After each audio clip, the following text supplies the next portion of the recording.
G'day guys, welcome to today's video. If you've been enjoying TBC Arena, you'll know how fun and addicting and how competitive it can be, but I'm sure you're also equally well versed in how frustrating and how unbalanced it can be at the very same time. So today I wanted to talk a little bit about some of the negatives of TBC Arena, some of the drawbacks, and some of the things that I wish Blizzard would address and balance accordingly. So I want to go over some of the items that I think are a little bit too overpowered, some items that have creeped into the meta that probably don't belong there, and we'll talk about how that affects the meta, how that affects Arena, and some of the balances that maybe we can hope to expect in the next couple of seasons. So let's get into it. So when I say unbalanced Arena items, what do you think? Do you think Engineering Goggles? Do you think Storm Herald? Or do you think Nigh Invulnerability Belt? For me personally, I think it's got to be the belt. The goggles I'm fine with. Storm Herald, as cheesy and RNG based as it is, now personally I think it's right on the cusp of being too strong. It's something that's part of the game and it's perfectly in line with professions and it being crafting. That's all fine. I can deal with that. But personally, I think the belt is the number one most unbalanced item in Arena currently, and I think its prevalence shows you how strong it really is. I think when you start to see something crop up in 90% of your games, it's probably a good telling sign that it's probably overtuned slightly. The belt is just that. The 4,000 damage absorption is too strong for the very little drawbacks that it has. I know some people argue, well, it's got that backfiring mechanic, so there is a negative side, but I think we can all agree it doesn't backfire nearly as much as it should. Honestly, I use it on my rogue. I know that might seem to some people that I'm contributing to the problem, but when you're trying to be competitive at a high level, not having it just puts you at such a significant disadvantage, considering I also play double DPS. So I think it could definitely be due with some balance changes. The big problem with the belt, I think, is its prevalence in double DPS comps. I think when you're running into Rogue Mage and Rogue Lock, and they're both using the belt, it kind of frankly makes it kind of boring. It's boring to have this come up every game and it being kind of like this cheesy item that everyone's building that you always forget about, but you should always expect. And I think removing it would just level the playing field so much more. Double DPS doesn't really need to be any stronger. Does Rogue Mage really need more survivability? I think it shifts the meta to be more double DPS favored. And it just makes the comps even stronger than they should probably already be. So I think if you're going to change belt, personally, I would either double or triple the backfire rate. And if you're not willing to change the backfire rate, I think you halve the shield. Currently, the issue with it is it's too reliable and there is no trade-off. I think with Arena, there should always be trade-offs. It should always be a give and a take. When you have a 4,000 absorption shield that is 9 times out of 10 reliable, it feels like, that's not balanced. I think 4,000 damage is like 40% of some people's HP bars, 50% in some people. And for that to be able to reliably be used and to be relied upon, it's too strong. So I think that's an appropriate change to either half the shield or leave the shield as is, but you massively increase the backfire rate so that there is this risk reward with the item. Because currently it just feels like I've got this 4,000 absorption shield 100% of the time. And especially for classes like rogues, where you can easily get around the backfiring of the belt by, you just quickly cloak vanish. There are ways to mitigate even the drawbacks from the item. I could talk all day about why I don't like the invulnerability belt, but I'll leave it at that. Let me know in the comment section if you'd have a better change. Obviously, probably removing the item is probably most people's favorite option. But if you've got a more amicable solution, let me know in the comment section. Hey guys, sorry to interrupt the video. We'll get back to it in just a second, but I just wanted to give you guys a quick update on the channel and also announce the next charity we'll be supporting for the next 4 to 8 weeks. Obviously the last 2 months have been amazing. You guys have been just popping off with the subs, so thank you so much. I was able to donate so much off the back of that. This is all a little bit new to you and it's the first time watching one of my videos. For every new subscriber I get on my channel, I donate $1 to charity. And for every new follower on my Twitch, I also donate a further $1 to charity. I then pull that all together and the sub difference between the month, I then donate to charity out of my own pocket. The next charity that I want to support, and I hope that you will support with me, is a program here in Australia called Reach Out. They're an Australian mental health online support website. They provide self-help information, programs, tools on a variety of topics affecting mental health for people of all ages.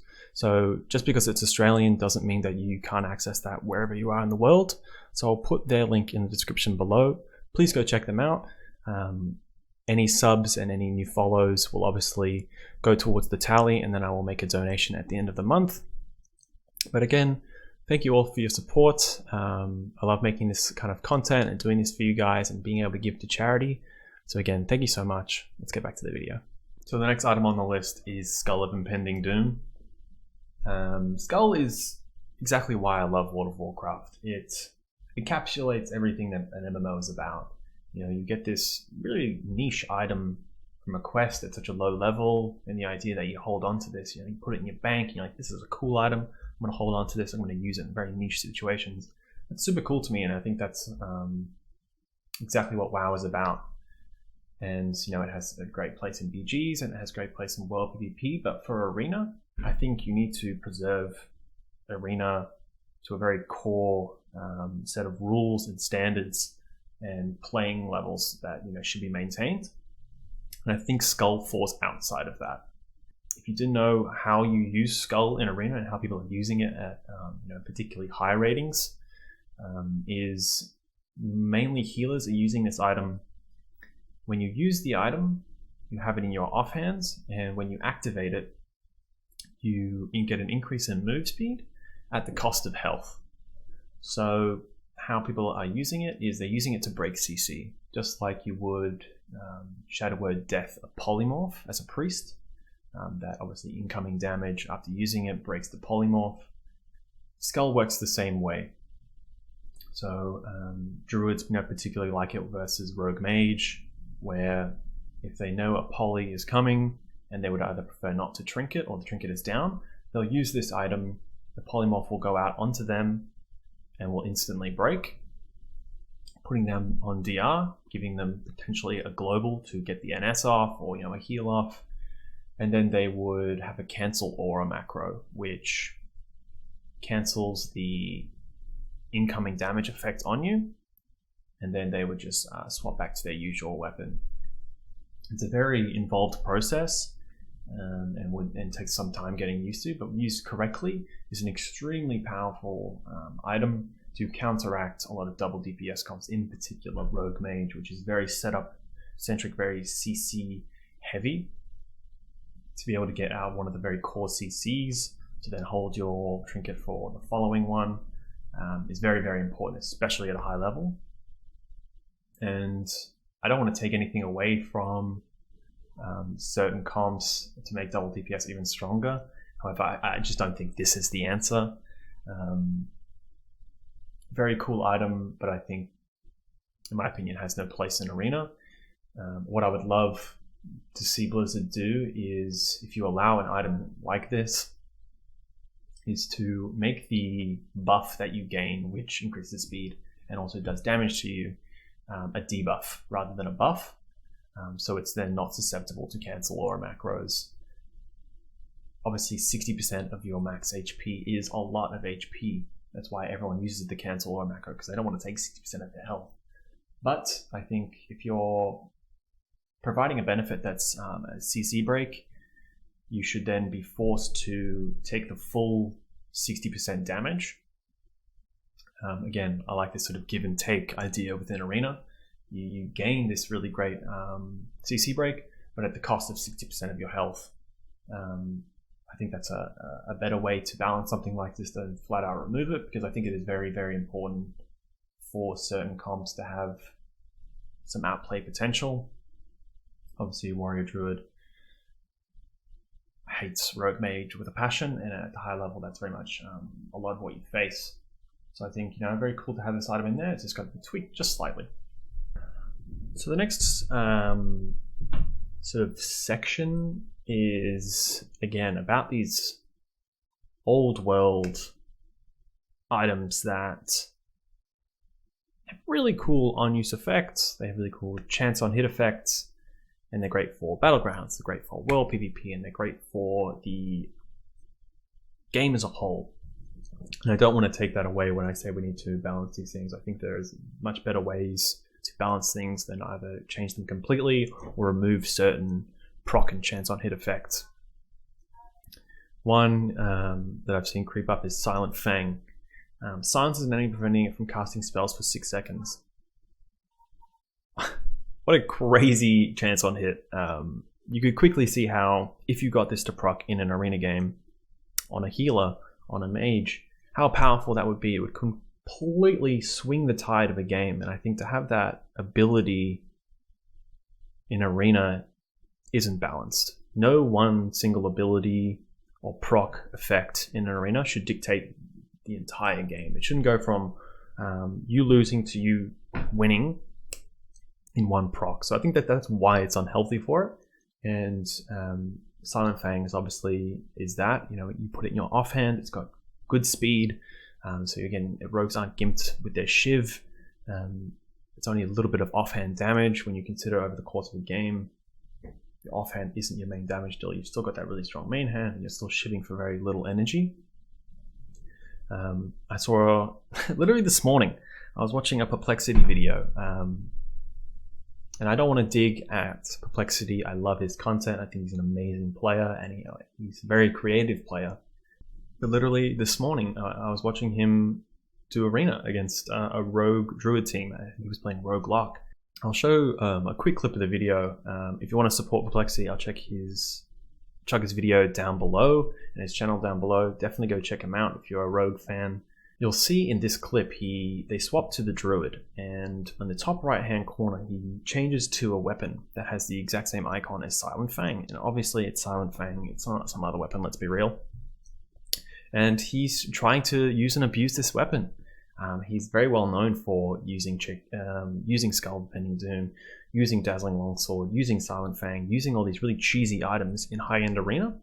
And lo and behold, just like the day I'm going to make this video, he's using Silent Fang. I mentioned it briefly before, but Dazzling Longsword, I got the tip off from Woundman. Woundman was using Netomatic when he was playing with AO Pete in CO Season 1. He was playing Hunter Rogue, and he had Dazzling Longsword. They were both using Net. And again, these very cheesy comps, it's very much all or nothing. I'm sure they were using belts as well. And Dazzling Longsword, I'll show you what Dazzling Longsword does. Dazzling Longsword decreases the armor of the target. Not relevant. 100 armor, doesn't matter. While affected, the target cannot stealth or turn invisible. So this is basically fairy fire on a weapon. From what I've heard, it's got a pretty good proc rate as well, about 5%, which is pretty strong for an offhand. Again, not a slow offhand, so again, we're not gimped here by slow weapon speed, thus affecting the energy consumption of Shiv. These items are still really strong, and if I had them, I'd probably be testing them out, see if they're worth a while in my rotation. But again, if this procced, and let's say I was a rogue and I procced this on another rogue, and the other team had a Resto Druid and they couldn't dispel.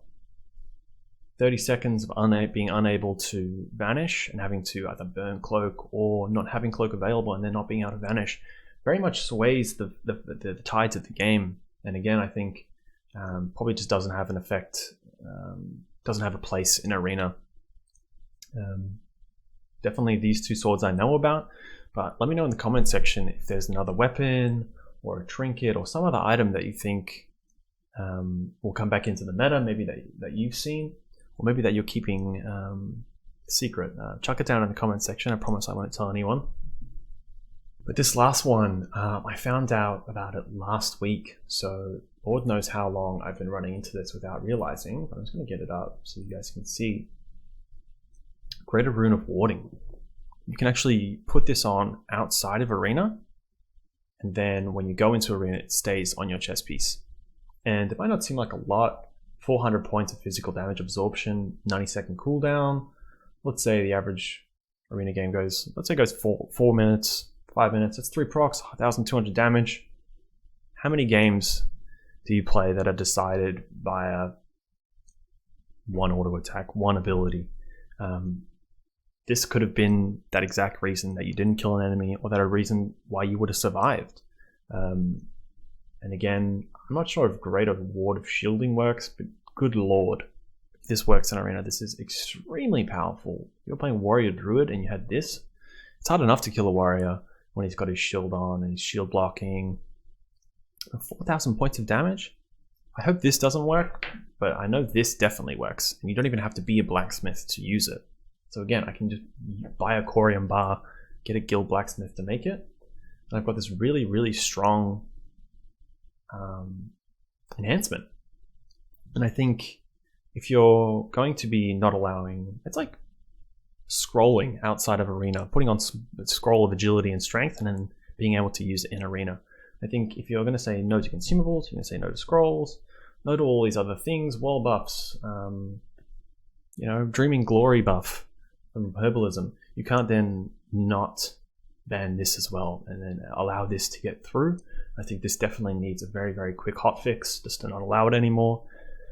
I know the one person working on TBC Classic probably has a lot of things on their mind and their things to do, but I think this is just not on, and I think again has no place in Arena.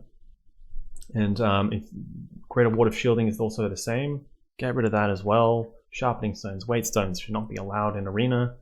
I can't believe some of this stuff has fallen through the net and flown under the radar, but it has. And that's a bit unfortunate, but I hope that we can see a change in Season 2, if not definitely Season 3. I hope for Season 3, Blizzard will create a bit of a laundry list of all the things that are due for a change, and we can go into Season 3 with a fresh start with a lot of these items balanced, removed, and changed accordingly. If you think I've missed anything on my list, if there's anything irking you that in Arena, let me know in the comment section below. If you want to vent about how annoying Storm Herald is and Mace Stun, go ahead and vent. I will vent with you. I hate that weapon. But thank you so much for watching. If you enjoy this kind of PvP coverage and this kind of PvP content, be sure to give me a subscribe. If you didn't know, for every new subscriber on my channel, I give $1 to charity. And if you'd like to support further, if you follow me on Twitch as well, that's a further $1 to charity.